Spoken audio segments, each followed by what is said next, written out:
Welcome to our season recap Horseshoe FAQ. I am Larra Overton alongside the voice of the Colts, Matt Taylor, and some breaking news today out of West 56th Street as Anthony Castonzo calls it a career after 10 seasons, all of which he played with the Indianapolis Colts. So submit your questions right there in the comments, and we will break those down, discuss them, analyze them, everything. In addition to, of course, the Anthony Castonzo retirement, kind of recapping the end of the season for the Colts after the playoff loss to Buffalo, looking ahead to what will undoubtedly be an interesting offseason as well. Still to be determined how things like the combine will work and the NFL draft. So a lot, of course, to still unfold. So the questions that we can answer, we will attempt to. So Matt, first of all, just your reaction this afternoon as Anthony Castonzo, we both heard from him. He had a press conference with the media. You also spoke with him one-on-one, just kind of your overall impressions of what Anthony Castonzo meant to Indianapolis, meant to this Colts franchise in his decade as the left tackle. Yeah. Well, I'm personally going to miss Anthony Castonzo, both as a football player and as a person. As a left tackle, he was one of the most underrated players at his position in the NFL.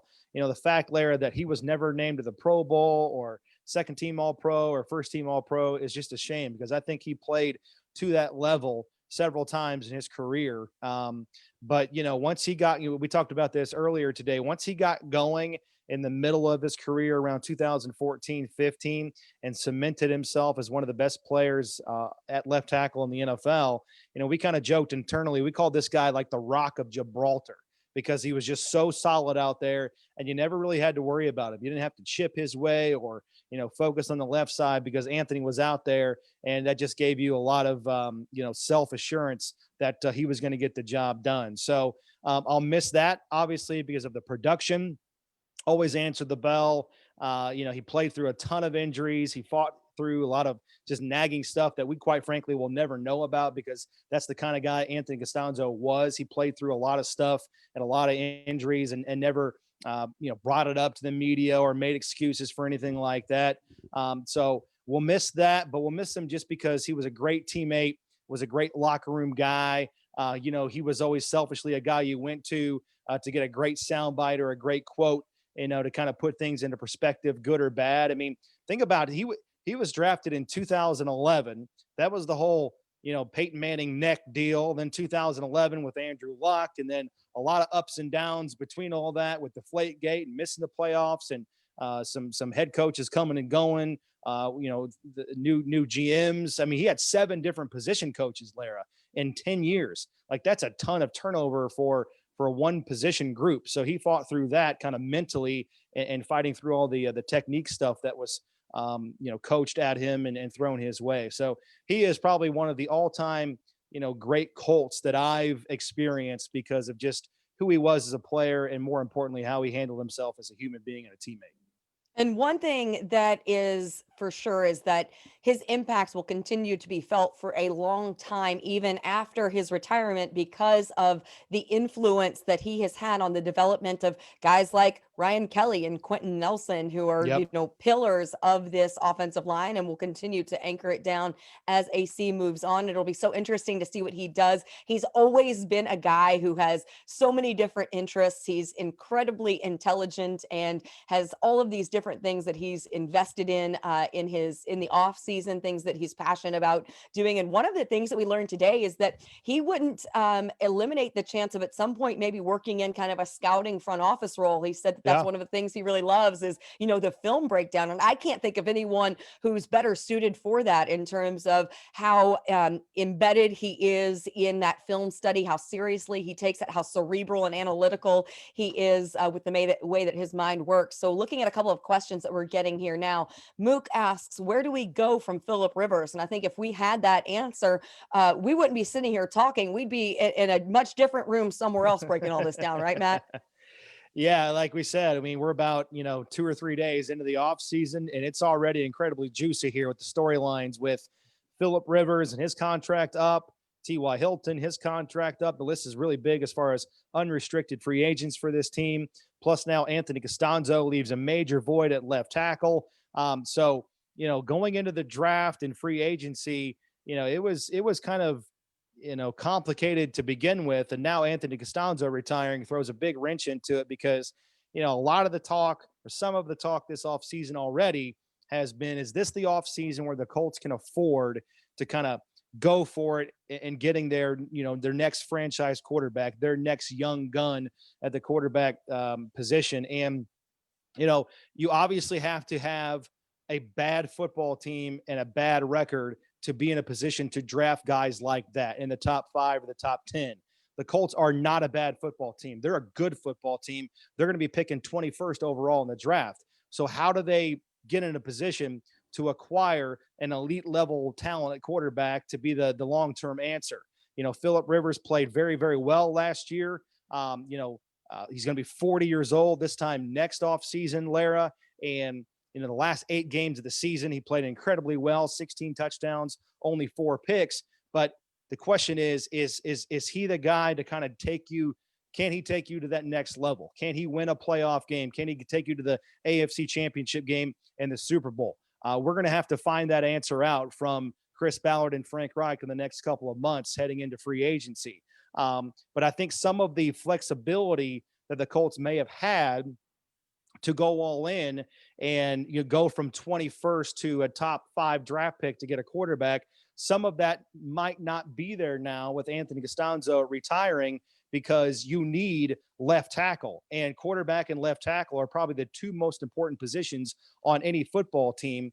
And so now I don't know if you can pull off what Kansas City did or what Houston did a couple years ago and getting guys like Deshaun Watson and Patrick Mahomes. We'll see.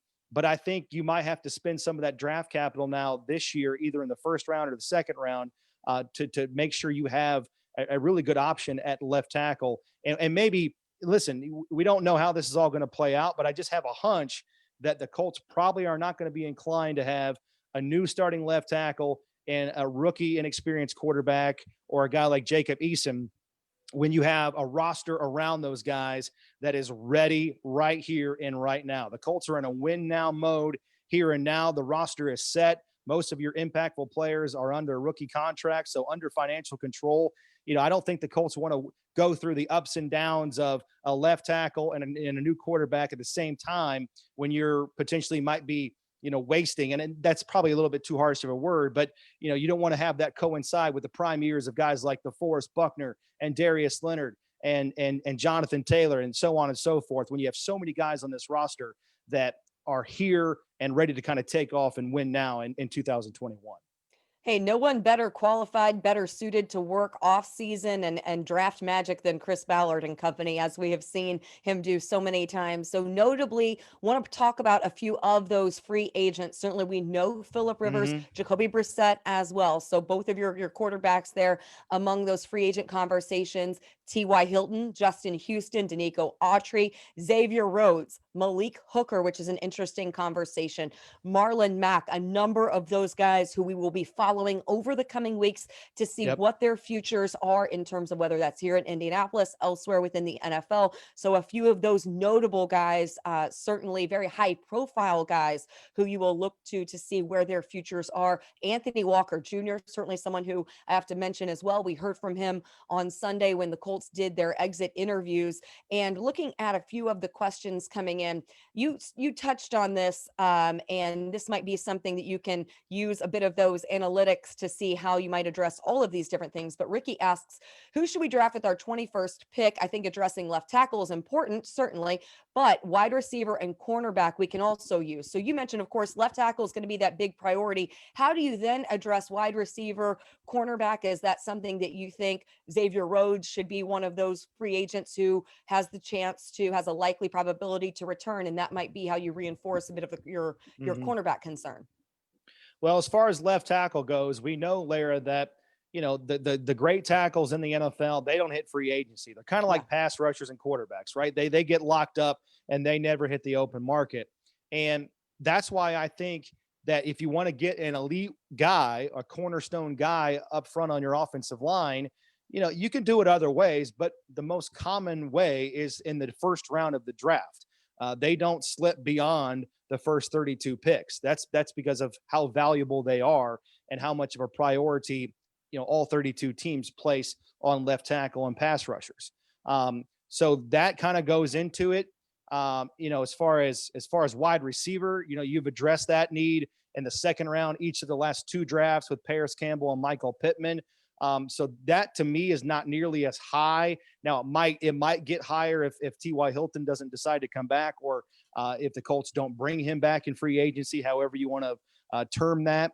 But then yes, cornerback I think that's a very under the radar position for this team now, because Xavier Rhodes had a terrific season, and he made a lot less money this year than he did in 2019 before he got cut loose by the Minnesota Vikings. I think Xavier played his way into a bigger contract. So the Colts might have to open up the checkbook a little bit to keep him in here. And I thought he made a big difference in this secondary. I thought he had a terrific season, played very, very well, and rubbed off on the younger guys like Rock Yassim. TJ Carey's the same way. He is a unrestricted free agent as well. He played on a one-year deal. So cornerback might be an area where you try to address maybe in rounds 1, 2, or 3, knowing you've got some guys that may not be here, in the OTA period. And plus Rock Yassim had an up and down season. He's still growing, still young. Year number 2, he had some points during the season where he was still growing, and he's got some things he needs to learn and improve on. I think Jonathan Gannon will tell you that. Rock Yassin himself will tell you that. So that I think those 3 areas, are places to watch. But for me, again, I just think because it's such a priority now because of Anthony Castonzo's retirement and the fact that the elite ones aren't there, on day 2 of the draft, that first round might be left tackle. But obviously we're going to have to wait and see. Unfortunate too for Rock with the concussion at the end of the season that you missed Mm-hmm. those opportunities to see him, week 17 against Jacksonville and then miss the playoff game. I think that was, you certainly did miss him there against Buffalo. Okay, I'm going to classify a couple of questions here in under the too soon to tell category. We have Ricky who asks who will be our quarterback at the start of next season, and Steve asks about Jacob Eason. Here are a couple of things that I'm going to tell you in regards to Jacob Eason. It's just too soon, and that is no fault of Jacob Eason's. The unfortunate thing is you had 0 rookie mini camp. You had a very limited training camp. You had 0 preseason, which would typically be the opportunities for a rookie to come out and give you a sense of what he can contribute in your offensive scheme. So best case scenario for Jacob Mm-hmm. Eason perhaps is that he gets a true offseason. As much of whatever this offseason looks like, we still do not know what the combine is going to look like, what the NFL draft will look like, but you're hopeful that he will be able to come in and have more so of a full, mini camp and all of that, and then training camp. So you should have a much better perspective, I believe, in this August. Even if the preseason schedule is cut down from 4 games and it's fewer, you'll probably get a better look. This coaching staff will get a much better look at Jacob Eason in terms of August into early September than what we know right now. So that's what I have to say on that. So it's just Well, unfortunate all around, right? if you go back even further, I mean, coming out of college, the guy played 2 college seasons, basically like two years apart, right? Going from Yeah. Georgia to Georgia to Washington, Washington. and he had a good season his last year at Washington, but he didn't have, he didn't put up, Justin Fields type numbers and production. So I think that's kind of attributed to him slipping in the 4th round and the Colts taking, and he's still a developmental guy. Frank Reich talked about that last offseason, where he's got things he needs to improve on. The footwork needs to improve. But some of the things you just can't teach, the raw stuff he's got, like the size and obviously the arm strength. He can put the ball anywhere on the field. He's got a bazooka. He's kind of like Josh Allen in that regard. So the intangible stuff, or I guess the stuff that you can't teach, he's got it. But you're exactly right, Larry. I mean, even back in training camp, the practices that we did see, which were few and limited, I mean, he was splitting the 3rd team reps behind Phillip Rivers and Jacoby Brissett with Chad Kelly. So I don't want to do the math and the percentages and the portions, but you had Phillip Rivers taking, let's just say 90% of the reps. Then the rest goes to the other 3 guys. But then Eason is part of that equation where he's splitting the minimal reps with one other guy, right? So you have that, just not a lot of exposure to the media and to the fans in terms of Jacob because Eason. we were limited in terms of how much of Right. practice we could watch And too. So it's during the regular season, first of all, he wasn't even active at all on game day. Okay. So we didn't see him on Sundays. But also, I mean, during the regular season, when Philip Rivers was dealing with his toe injury and he wasn't practicing on Wednesdays, that was basically the only time in practice that I'm aware of where he was getting team reps behind Jacoby Brissett. And even at that, it was number 2 reps. So still not a ton, one day a week for about 6 or 7 weeks. I'm going to give you what I think is best case scenario for Jacob Eason is that he takes all of this experience sitting behind Jacoby Brissett and Philip Rivers, and then you have the quarterback whisperer, Frank Reich. We know what he has done for guys like Nick Foles in their careers. So if he does have a situation where Philip Rivers comes back and he's able to work in behind Philip and absorb 18 years of knowledge from him and then from Coach Reich and Coach Sirianni and Marcus Brady, I mean, all of those guys, that could really put Jacob Eason in a great situation moving forward if that's how things unfold. So that's kind of what I'm going to say is maybe best case outlook for him over the next. No, we're not saying the guy. Months. We're not saying the guy can't play. I think he can. Right. Obviously, that's why the Colts draft him. But honestly, Larra, I don't think this is hyperbole. If Jacob Eason, just because we have not been in the building since October, if he comes walking down my street right now in my neighborhood, I might have to. I mean, I've never shaken his hand. I might have to get the roster out to match the profile with Jacob Eason. That's just the unfortunate thing of 2020, right? Is that we haven't had as much face-to-face interaction. Okay, this is a fun one. Lucas asks best favorite rookie from the 2020 season. Do you have one off the top of your head, or you're going to say your best rookie, favorite rookie from the 2020 season?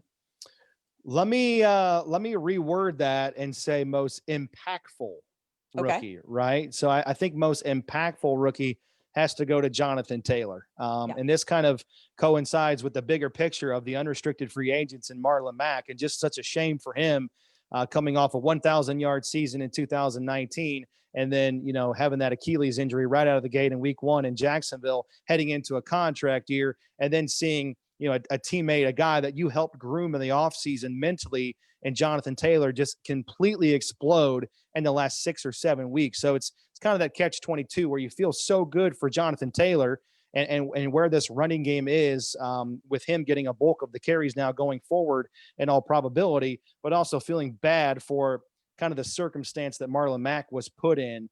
So obviously Jonathan Taylor is probably the most productive. If we're giving out MVPs from the rookie class, I'm going to give it to Taylor, but I feel really bad for Marlon Mack because his injury plus Taylor's emergence as a bell cow running back, a guy that can, carry the ball 20, 25 times per game is no doubt going to hurt and affect Marlon Mack's free agent stock.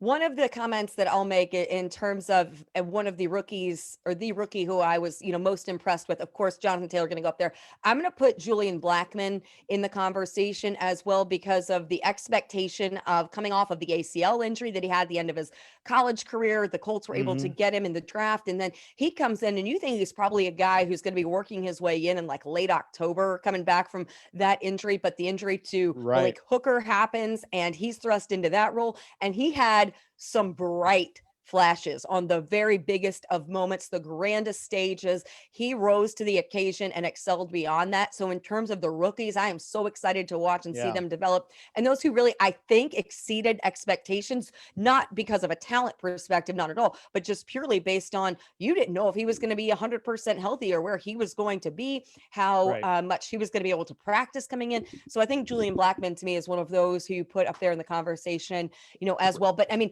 what we saw in the latter part of the season from Jonathan Taylor is nothing short of just absolutely mind-blowing. It is. I mean, think about Jonathan Taylor. If we can go back on him for just a second, Larra. Oh, we can spend hours. Heading into week 16, Jonathan Taylor ranked 11th in the NFL in rushing. He finished 3rd after week 17. I mean, he made that big of a jump in one game. Obviously, when you run for 253 yards, that'll do it. But just the growth that we saw from him in such a short amount of time. And we've talked about this, that month of November speed bump, if you will, that he hit. And that's probably doing it a little bit of injustice because it really wasn't all that big of a deal. But he had the one fumble he got benched, and then some of the carries were given elsewhere to Hines and Jordan Wilkins. I mean, there was like a 3-game stretch there where he only had like 39 yards rushing combined. But then the last 6, 7 games, I mean, the last 7 games of the season, including the playoffs, he ran for at least 74 yards in every game. The last 7 games of the regular season, he averaged like 123. So this guy is, and there's no doubt right now. I mean, again, we're 3 days into the off season, but there's no question that Jonathan Taylor is your top dog, your lead back next season, whether or not another guy comes back in free agency. Okay, we're going to go way too early to tell on this, but just something fun to look forward to. Let's go ahead and get geared up for 2021 as we look at the home and away schedule for the Indianapolis Colts. Of course, you have your divisional opponents within the AFC South, and then your home games include the Jets, Patriots, Seahawks, Rams, and Raiders. Away will be the Bills, Dolphins, Cardinals, 49ers, and Ravens. Just right now, anything that you're looking forward to in 2021 from those matchups, any that stand out to you that you're like, man, really excited? Because I know this year for me, selfishly, it was like, I can't, seeing them out in Vegas, the inaugural year for the Las Vegas Raiders, to me was a really cool experience, and obviously a phenomenal game from the Indianapolis Colts. Any of those that stand out to you in the way too early schedule for 2021? Well, I think the biggest thing that stands out to me when you look at the broad schedule, because you don't know the dates and the times, and we know the locations, but we don't know the order, which is so important because a lot of the NFL, just like most professional sports, it's not who you play, it's when you play them, right? In terms of injuries and momentum and hot streaks and things like that. But my biggest takeaway when I kind of researched it just on the surface, there's, I think, Larra, 7 teams. You're going to play 7 games next year against teams that made the playoffs. All right. So that's a high number. And obviously that was an area where the Colts kind of fell short this past season. I know they were 11-5, but against teams that made the playoffs in the AFC, including the Buffalo Bills in the playoffs on Saturday, the Colts were 1-5 against teams that made the AFC playoffs last year. And they were 0-3 against teams that are playing this weekend. So you talk about having a great season, and they certainly did. 11-5 in this AFC with so much parity, and every team, every playoff team winning at least 11 games. That's nothing to sneeze at. But if you're talking about where you need to go from good to great, and great is the enemy, or excuse me, good is the enemy of great. This is not the time to get complacent. This is the time to really kind of focus in and completely bust it in the off season, knowing that you're going to have a difficult schedule on paper next year. What you're playing, the AFC East and the NFC West. There's some pretty good teams in that division. Plus, you're going to be playing a second place schedule next year in the AFC. So I think you've got games against, what is it? You got the Raiders again. They finished in second place. And then who am I thinking of? The NFC North, who finished second in the NFC North, Baltimore. You got to play the Ravens again. So it's going to be a tough schedule. But talking here again right now, 3 days in the off season, the next step is having much more success against some of the elite teams in the AFC when you were just 1-5 against playoff teams in your conference this past season.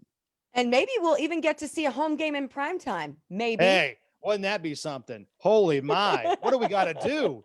What do we got to do? We haven't hosted a home playoff game or home primetime game since what, 2015? Am I right on that? You would know better than I would. This is where we need our friend Casey Valier on here. I think that's right. I mean, it's just, yeah. I mean, Jim Irsay obviously spoke loud and wide and far on that this past rightfully so. And rightfully so, no question about it. Notably, those season tickets for 2021 are on sale, so go ahead and scoop those up and secure your spot to be in Lucas Oil Stadium, because it certainly will be an exciting season. I'm already ready for it. 3 days of the off season, I'm ready to go again. I'm ready to get back to work, and certainly appreciate all of you guys being along for the ride with us all season long throughout all of our Colts content, and us on game day as well with the Bell Tire Radio Network, myself, Matt Taylor, Rick Venturi, and we're not stopping in the off season. It's kind of like the work It never continues in a very stops. different Never way. stops. So Colts Productions will of course have that actually would make sense too, since you're talking about the Colts. Of course, have with the next pick, all of our Colts original series will be coming your way. Matt will still be delivering all of your great content on our many platforms, and the podcast continues. So look forward to connecting with you guys over the course of the off season. He's at Maytay Colts on Twitter. I'm at Larra Overton. Great to talk to you guys all season long. That's a wrap for our final edition of Horseshoe FAQ.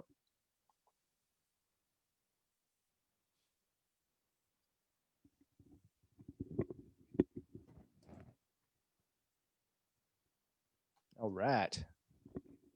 Just checking with Brent to make sure we were clear. I think we're good. We can just mute it or end it. Thank you, buddy. Good work. Good work. That was good. That was solid. Fantastic. Save the best for last.